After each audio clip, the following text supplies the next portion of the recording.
Kum shibenta banis nok tilang ban rakhi kesengi kerpang ban Pynshai ya Drok ya kebelatip kum ke International Day Against Drug Abuse and Illicit Trafficking ke Tnad Pulit Ri-Bhoi District menta kesengi ke aku sal terik jeliu ke Pynlong ya ke program ban Pynshai Halor ke Jingma Drok.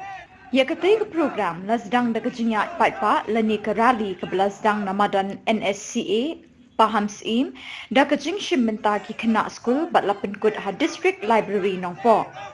Hadin ketika kejingat pat la pelong ya kejing lang ha district library ya kebalas dang shwa da kejing ya kop kren penwandur elocution competition ha kebalai shim menta da ki kena skul beper na ki tha nongpo. But hadin ketai la pelong da kejing lang balingkot ha kejing don ringkat u additional deputy commissioner ke Ri-Bhoi district uba MB Tongper u superintendent of police ke Ri-Bhoi u Giri Prasad u deputy superintendent of police crime branch uba B Dengan ke Kong E Karshandi district social welfare officer Ri-Bhoi district u subdivisional school education officer SDSEO Ri-Bhoi district uba Remius Dhar u district medical and health officer Nongpo UTS Sangma lembat ki nong hikai ki kena skul bat ki officer nakatanat Pulit.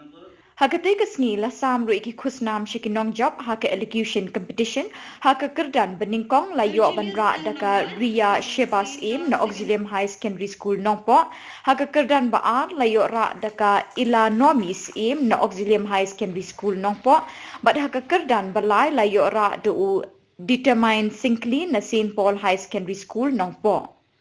Bala samru iki khusnam shikinyong job ha ka poster campaign ya ka kerdan ka beningkong la yo ra da ka bada shisha kharmandai ba de ka kerdan baar la yo ra do kraw kupar tinsong ki ban Ri-Bhoi College ba de ka kerdan balai la yo ra do skemlang lapang na St John's Secondary School.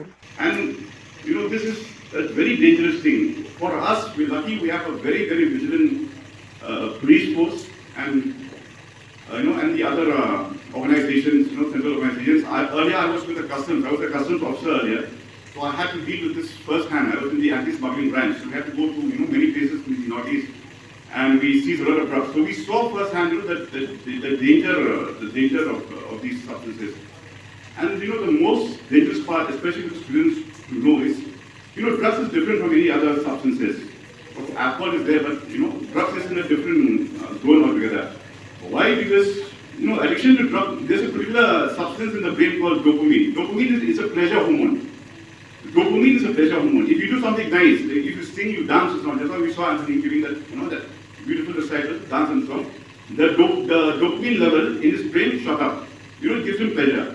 And for all of us who are watching also, it gives us pleasure. We are clapping, we're giving a round of applause. Why? Because the levels shot up.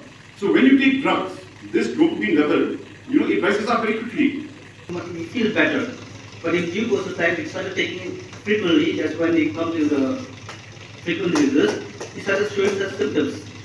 Because you don't have enough money to go to satisfy your cravings. That's why you started stealing. So what I've told from my experience, we started stealing and go into bad habits or even quarrel with family members or your neighbors.